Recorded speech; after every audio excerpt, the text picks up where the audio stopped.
Hello compatriots, my name is Muthiora Kariara and I'm running for President of the Republic of Kenya. Muthiora Kariara, Mr. President, the guy who wants to be president, also joining us. Muthiora Kariara. Muthiora Kariara. And Muthiora Kariara.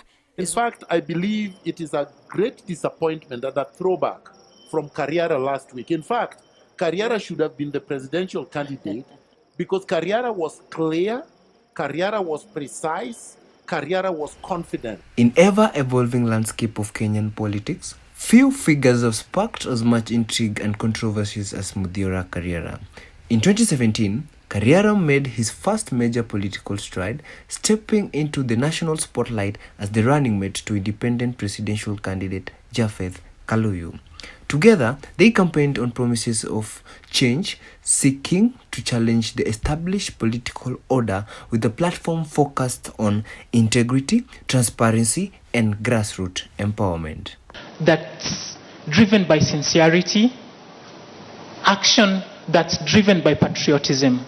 So you ask who Muthiora is. Muthiora ni kijana wa Kenya, kijana mzalendo.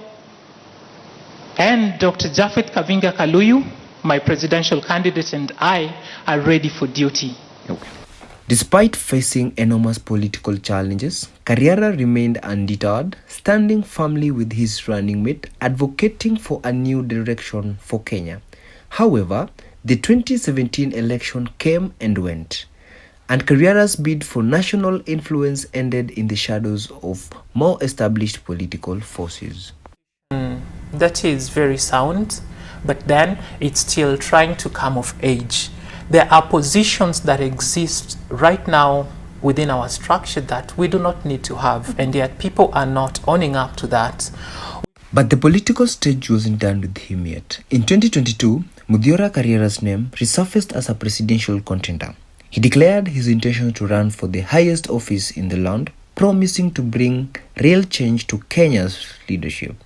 However, just as quickly as he emerged, he was unceremoniously excluded from the race by the Independent Electoral and Boundary Commission, IEBC. It may be. The thing I do want to say is that the person who has run away with the hearts of Kenyans is Muthiora Kariara. He's the one who got away. You know, right. We'll vote practically, but then this guy, man, he's the one who will be like, I wish we had a second date with this guy. I think he's an incredible human being. I think he shows deep respect for the people of Kenya. I think while maybe some of the things he may say may not necessarily be completely seasoned in as far as the way we understand our politics and the way we understand our issues, his intentions have always been so respectful, yes. And the ways in which he engages so directly and so tangibly with the people are so admirable. I think Nerima, he's we were sitting with you the running mates debate, and he showed up and he really did bring it in that debate. So here he is again. Beyond the political arena, Kariara has also been an outspoken critic of government policies, especially when it comes to the economic struggle faced by ordinary Kenyans. In 2023, during the fiery Gen Z protest against the controversial financial bill, Kariara's activism took a dangerous turn.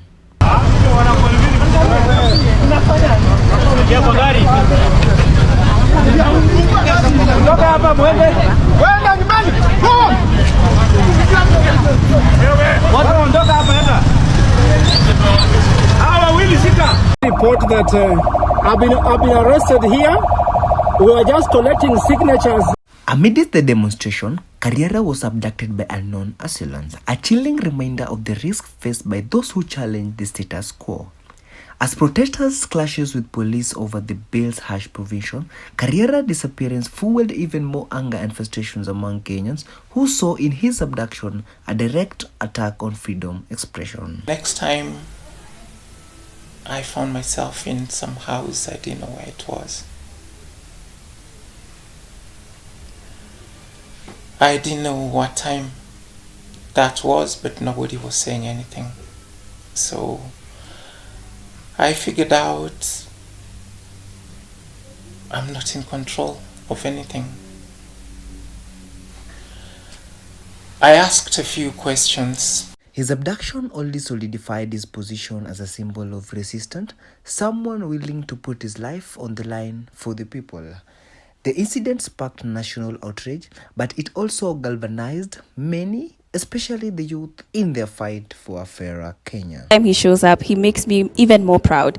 I believe when I see him, I see the future of Kenya. I believe that he's the kind of leaders that we would want. I don't think this is going to be the end for him. I think we're going to see more of him, and I encourage him to do that. I get excited by seeing that for me. Why isn't this guy running for president? Why Singapore, that was born much later than Kenya, is way ahead is because they embraced their Lee Kuan Yews.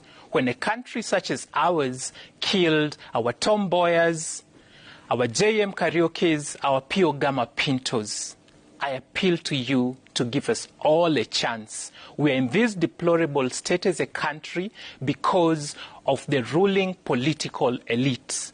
And I implore you that as Uhuru Muigai Kenyatta goes home on the 9th of August, let's park in that bus Raila Amolo Odinga, William Samoei Ruto, Stephen Kalonzo Musyoka, Musalia Mudavadi, Moses Wetangula, all these bigwigs, because they are the problem we must cure. Fagia wote, the system is broken, tubadilishe system. Whether in the shadows of political elite or out in the open, Kariara's ambition to lead Kenya remains alive. For him, the fight is not just about the title. It is about giving a voice to the voiceless and standing up for the future of the nation. As Kenyan political story continues to unfold, Muthiora Kariara's chapter is one that will not be easily forgotten. By the current political dispensation, are you sick and tired of the incompetence, mismanagement, and corruption exhibited with impunity by the current government? Will Muthiora Kariara rise again? Only time will tell. You